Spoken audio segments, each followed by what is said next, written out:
Drake built a career on calculated chess moves, but no one calculated this one. 2 nights ago, the Toronto superstar posted a single black Instagram story that read, "Done playing games I can't win." 14 minutes later, every major rap outlet pushed a notification that felt more like a court summons than breaking news. Drake is stepping away from rap indefinitely. Nothing is confirmed. Everything is alleged. But the timing is suspicious. Fans weren't shocked. They were panicked. Drake isn't the type to disappear quietly. He exits eras with soundtrack and spectacle. But this time, the exit sounded like pressure, not performance. Within hours, rumors started circling like forensic evidence pinned to a collapsing investigation board, a figure, a number, a debt that didn't fit the champagne aesthetics. $800,000, gambling losses, unpaid markers, alleged leverage, alleged panic, alleged silence from the OVO camp. YouTube chaos hubs, built like digital jury rooms, started uploading theories instead of breakdowns. One trended video, titled like a witness statement, claimed Drake wasn't losing bets. He was losing narrative control over the one thing rap dynasties can't brand safely. Debt that smells like desperation instead of dominance. Fan comments were brutal, cold, repetitive in accusation tone, but not wording. Retiring before the creditors speak is strategy. OVO didn't post a denial because denial confirms the fear. Debt doesn't trend until the star stops pretending it didn't happen. But the scariest moment? It wasn't the number. It wasn't the retirement rumor. It was when a fictional casino coordinator, speaking to a podcaster, said something that the internet psychologically felt before it even heard the clip itself. Champions retire when they're bored. Legends retire when the bill is louder than the bars. And the bill right now? It's not boredom. It's not legacy protection. It's not creative rebirth. It's debt, silence, and a fan base realizing someone walked away from a microphone before the microphone could walk toward him. And the entire rap world is staring at the same unspoken cliff edge now. Did Drake retire because he wanted peace, or because peace retired from him first? Drake didn't retire on a whim, he retired on a pressure curve. The public thinks retirement in rap looks like a victory lap, a farewell album, or a reflective interview. But this exit had none of that. No press run, no celebratory rollout, no apology tour. Instead, the timeline got a quiet post and then a digital vacuum. And vacuums in rap culture always invite investigation. The story starts in Atlantic City, at a fictional but believable high-roller poker weekend called the Northside Invitational, an underground tournament frequented by athletes, celebrities, producers, and culture sharks who don't chase press, they chase leverage. The event isn't televised, but the players in it treat it like a championship ring ceremony for egos. Drake arrived at the Invitational 6 months ago, not as a rapper, but as a reputation heavyweight. Champagne aura, entourage precision, and the kind of confidence that makes dealers nervous and podcasters salivate. But the weekend didn't crown confidence. It audited it. Drake sat down at the main table wearing a black OVO hoodie, diamond chain tucked like a side note, and a smile that felt like brand armor.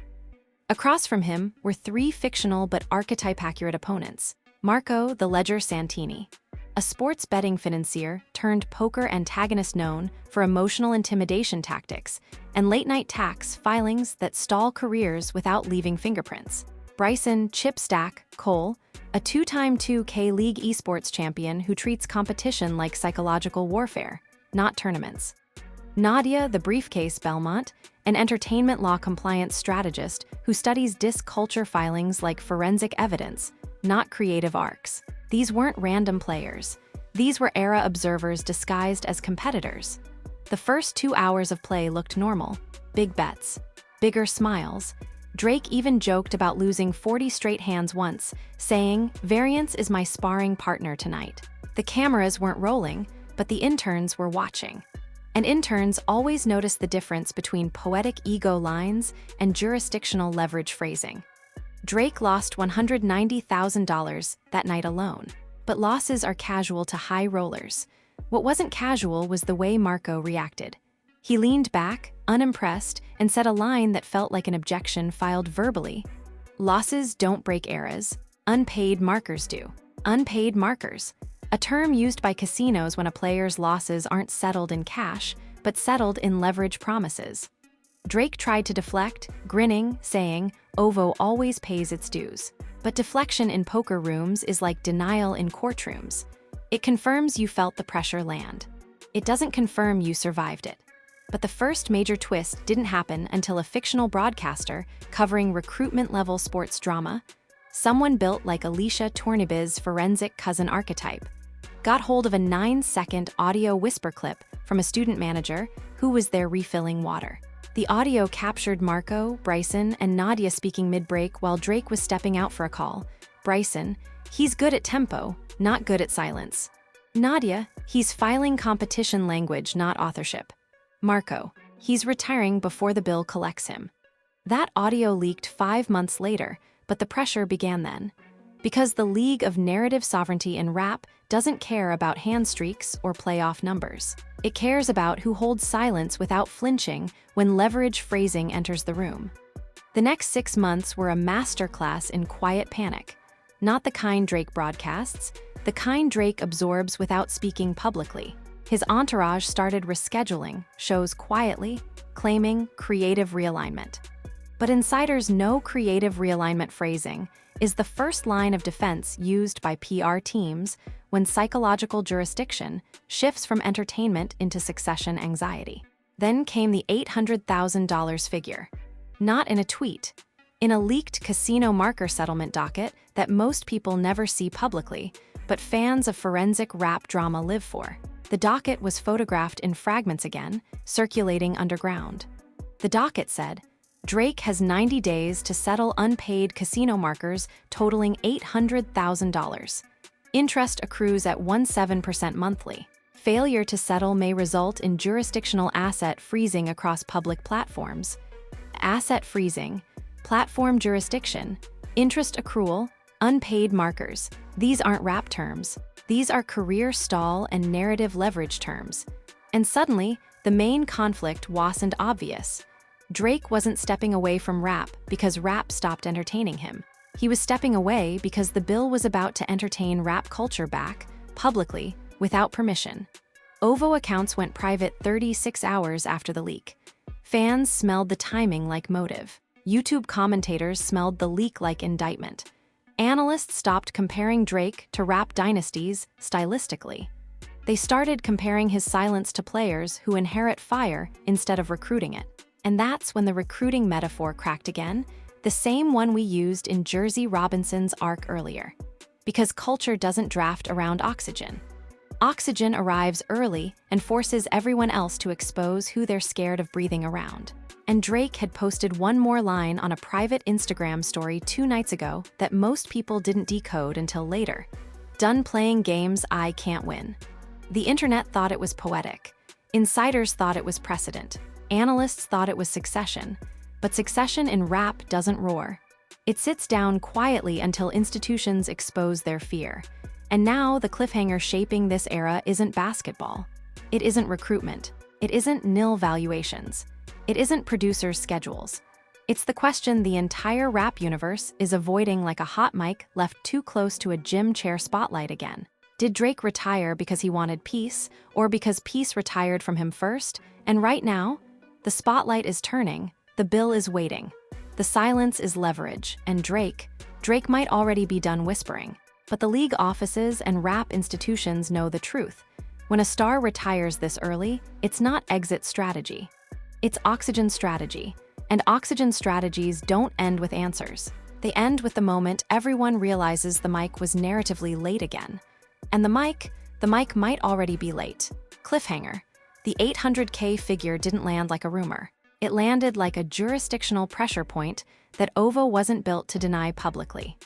The moment the leaked casino marker docket hit the underground chat loops, the story mutated from rap spectacle into institutional panic physics. Because in the culture of dominance, it's not the debt that kills you, it's the moment debt gets framed as inheritance leverage instead of loss. Drake's team tried to spin the situation quietly with narrative redirection. A 9-tweet thread from a fictional OVO affiliate account attempted to contextualize the debt like it was brand mythology, saying, OVO bets big because it lives big. But mythology without jurisdictional phrasing is a candle at a bonfire. The post got ratioed into psychological oblivion. Fans weren't attacking Drake's ego anymore. They were interrogating his silence cadence. The pauses, the timing, the rooms he exited before mics got hot, the way his entourage moved like the league temperature had shifted without giving him a ceremonial broadcast seat. And then, a fictional entertainment law professor. Someone built like a Vice documentary narrator with a PhD in music law optics. Uploaded a 19-minute YouTube breakdown video analyzing the difference between gambler debt enforcement and artist narrative enforcement. The professor said, "Casino markers don't get disputed by artists. They get disputed by institutions scared of who culture might mentally draft around next." The phrasing hit like a legal precedent. Precedent language in rap investigations is oxygen. Oxygen fills rooms until fire has no choice. The professor continued, dropping a psychological analysis that sounded more like forensic verdict than documentary commentary. Drake didn't retire from rap because rap bored him. He stepped away because the narrative bill was about to draft itself around him without sponsors, producers, or program permission to frame it safely. Bill, narrative bill, program permission, sponsorship comfort lanes, these were no longer metaphors, they were leverage anatomy. Meanwhile, the media outlets were escalating in panic segmentation mode. Broadcasters were pulling recruitment-style interviews, rescheduling segments, deleting archives, going private, and issuing generic growth reels instead of legal sovereignty reels. One fictional broadcaster uploaded a 6-second audio snippet from a fictional press pivot meeting. The snippet caught a lawyer saying, "Retiring before the creditors speak is smart. Retiring before the culture frames the bill is survival." That snippet hit 2 million views on YouTube Shorts before deletion. But deletion in this league doesn't erase evidence. It confirms the system felt the pressure land. Then came the second escalation. Public opinion wasn't splitting by team loyalty. It was splitting by psychological lineage loyalty. UConn faithful saw the silence differently. LSU hubs saw the bill differently. Fever hubs saw the oxygen differently. Team USA alumni saw the precedent differently. Agents saw the stakes differently. And broadcasters were trying to reframe the entire fracture into something safer. But safe phrasing in succession crises is weakness. It confirms you know you're narratively late, not narratively right. And that's when the internet began drafting chair succession logic again. Chair logic doesn't care about trophies or cash markers. It cares about who sits down early enough not to ask for narrative permission to breathe. Angel Reese, who wasn't even part of the rap investigation publicly, got dragged into the conversation because her cultural chaos imprint has the same oxygen succession cadence as Jersey Robinson's chair motif in the earlier script arc.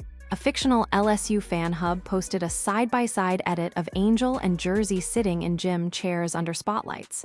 The caption read, "Oxygen holders sit first. Institutions ask questions later." The edit hit 9 million reposts across Instagram, 4 million shares on Twitter, and 8 million YouTube uploads.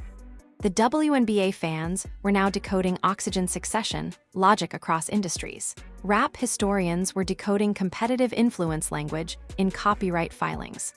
Media outlets were decoding silence cadence as jurisdictional anxiety.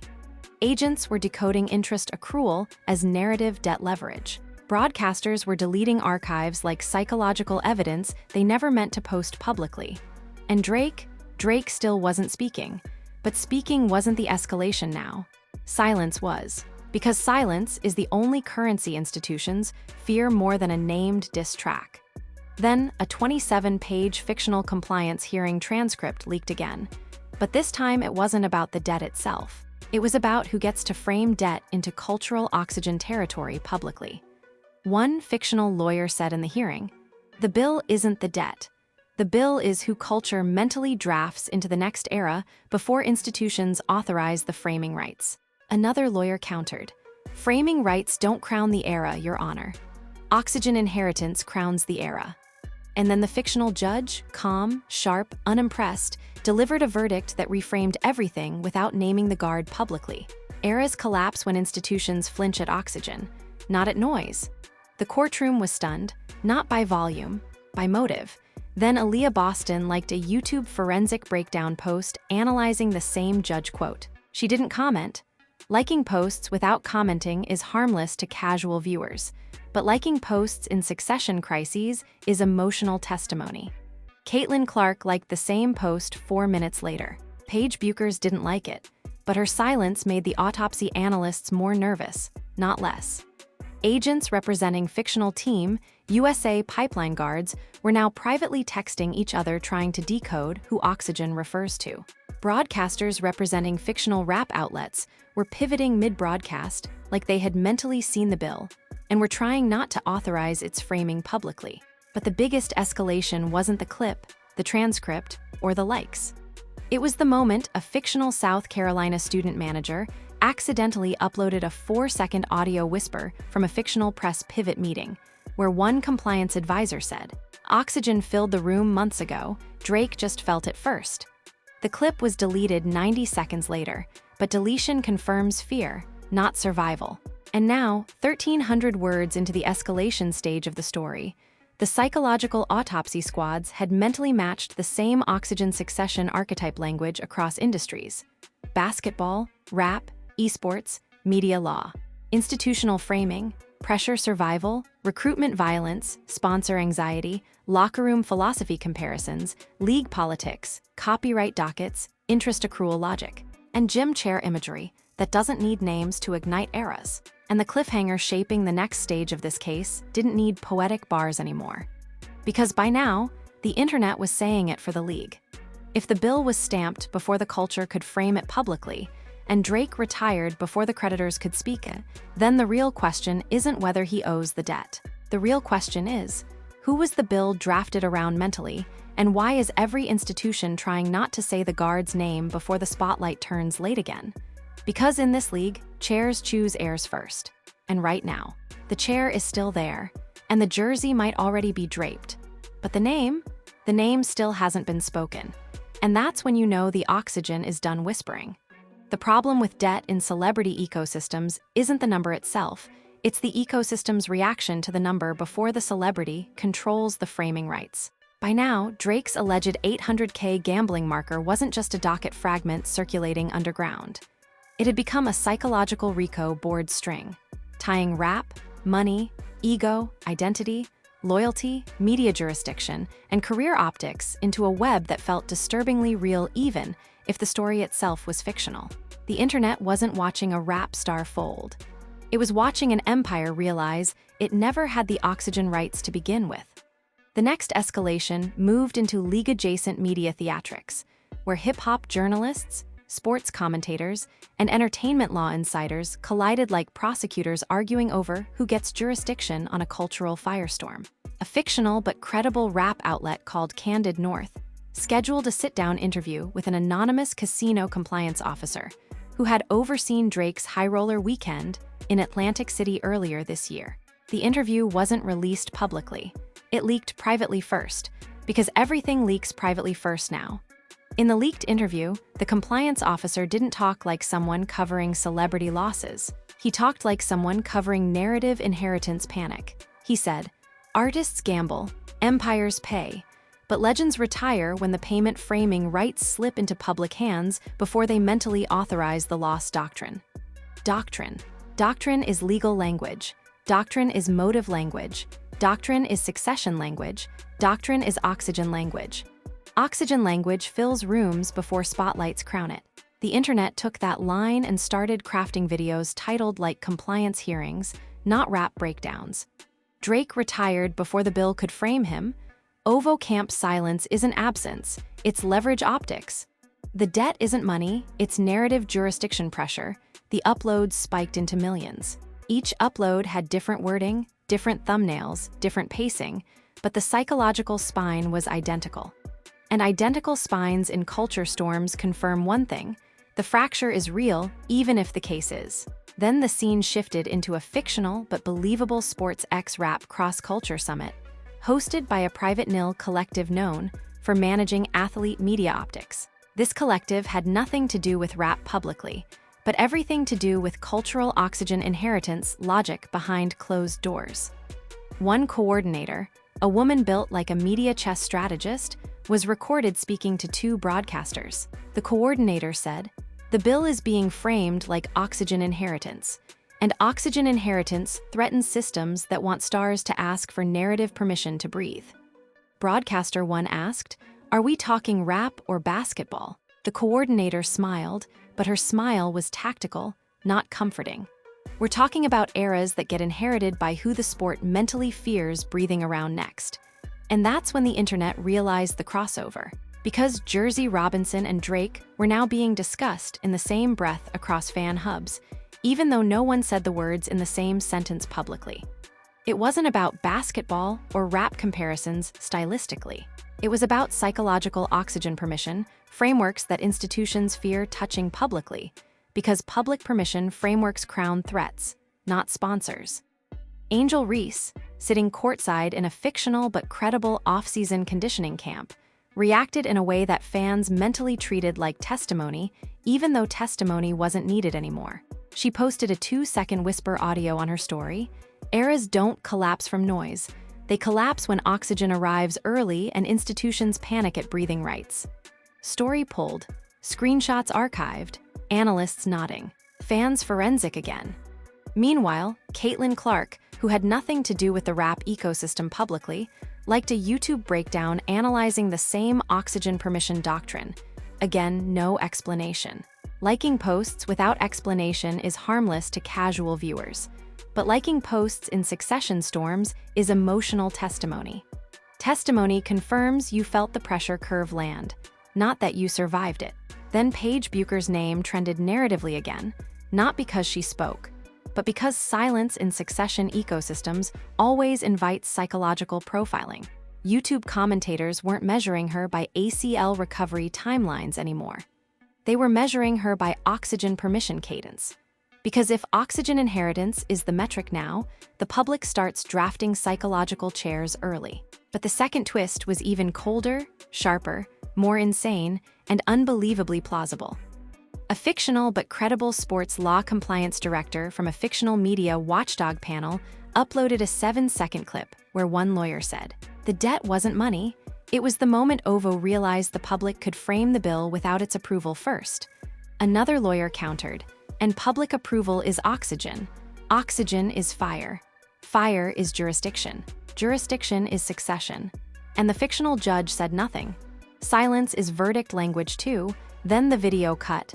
No dramatic music, no cutaway theatrics, no captions, no emojis, just silence. But 4 minutes after the silence, a South Carolina assistant coach, someone built like a media compliance observer, liked a forensic video analyzing Jersey's chair motif in a gym spotlight. The caption under the video read, "The oxygen always selects its era early. The spotlight arrives late to audit who it feared breathing around first." And the internet realized what the league offices were now realizing too late to reframe quietly. The oxygen wasn't Drake's retirement narrative.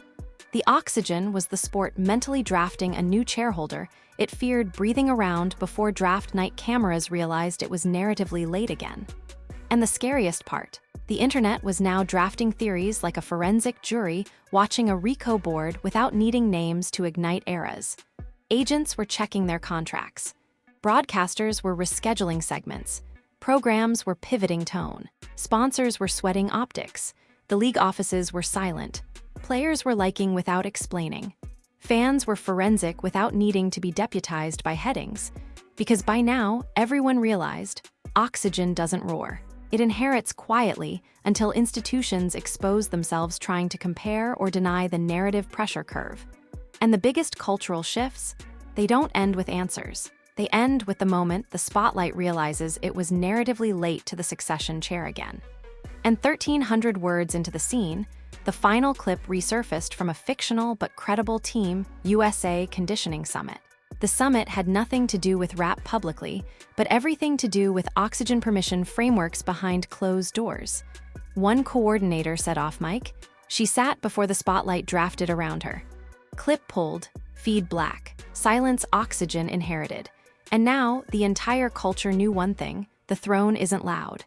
The throne holder sits early enough that institutions flinch before the cameras crown the name. But the name, still not spoken.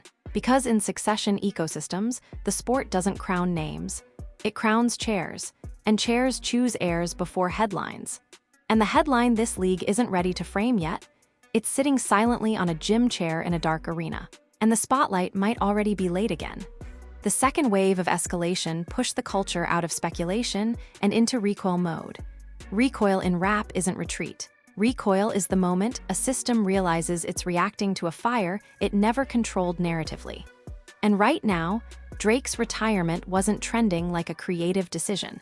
It was trending like a psychological asset freeze warning. Fan hubs who usually push memes were now pushing timelines, documents, markers, motives, silence cadences, and precedent phrasing. A fictional but disturbingly credible gambling compliance officer, someone who had previously overseen celebrity poker markers, leaked a 36-second audio to a podcaster. The officer said, "Drake didn't walk away from rap because rap stopped impressing him. He walked away because the bill was about to impress the public first." The podcaster asked, "And what happens when the bill impresses the public first?" The officer replied, "Then the public becomes the judge." That audio hit 18.2 million YouTube views. Commentators weren't debating tone anymore. They were reading tone like compliance evidence. The culture was no longer asking if Drake gambled. It was asking why OVO didn't reframe the gamble into something crownable narratively before the debt hit public imagination. Then came the most narratively violent escalation, a fictional court hearing staged for music law compliance. Staged hearings are normal in documentaries, but this hearing wasn't staged for viewers. It was staged for jurisdictional ambiguity pressure testing. The hearing took place in a dark auditorium built like a courtroom, with a judge bench, 2 legal counsels, an analyst stand, and a chair placed in the center with no defendant present. Symbolism in this league isn't decoration. Symbolism is accusation architecture. Fictional counsel 1, representing institutional branding law, retiring before creditors speak, is tactical retreat. Fictional counsel 2, representing cultural oxygen law, retreat isn't the issue. The issue is who culture mentally drafts around when retreat happens too close to microphones. The judge, a fictional but credible older woman with the calm, unimpressed cadence of someone who has seen eras fold publicly, delivered a line that made analysts sweat. The court acknowledges retirement. It does not acknowledge fear disguised as retirement.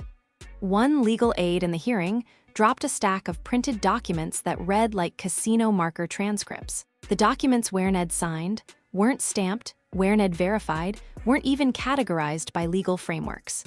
They were categorized by psychological frameworks: emotional leverage index, cultural permission, heat, map, silence, cadence, audit markers, institutional flinch, timing, succession, chair optics, oxygen, inheritance, logic. The internet wasn't going insane. It was going forensic. Forensic isn't chaos, it's analysis with motive fingerprints. Then, a 14-tweet thread surfaced from a fictional but credible broadcaster who had previously been pulled from morning panel segments. He said, "If OVO denies the debt, the culture inherits the oxygen to frame it publicly. If OVO stays silent, the culture inherits the oxygen to crown someone else's era early." That thread hit 4 million reposts before the broadcaster deleted his account 12 hours later. No apology. Deletion isn't denial. Deletion is fear. Fear doesn't end eras, fear exposes them. The locker room tension metastasized again when a fictional sports music law insider uploaded a 9-second audio clip mid-conditioning camp. The clip didn't show faces. It showed audio waveforms, crowd echo, and a chair placed next to a jersey on the ground, number 22 again. The caption read like testimony, not poetry.